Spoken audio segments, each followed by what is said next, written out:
பெங்களூரில் ஒரு வாரமாக நல்ல மழை பெஞ்சிட்ருக்கு. அதனால் எங்களால் வெளியில் போய் சாப்பிட முடியலன்னு இன்றைக்கி வீட்லேயே வந்து பன்னீர் ரோல் செய்யலான்னு சொல்லி தான் நாங்கள் ரெடி பண்ணிட்டோம். அதுக்கு தேவையான திங்ஸ் மட்டும் கொஞ்சம் 2 தேவைப்பட்டுச்சு. அதில் ஜெப்டோவில் ஆர்டர் பண்ணி நாங்கள் 10 மினிட்ஸில் வாங்கிட்டோம்.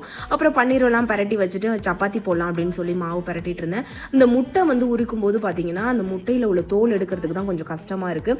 ஏன்னா பாதி முட்டை தான் வருது, பாதி முட்டை வந்து தோல்லையே போயிடுது.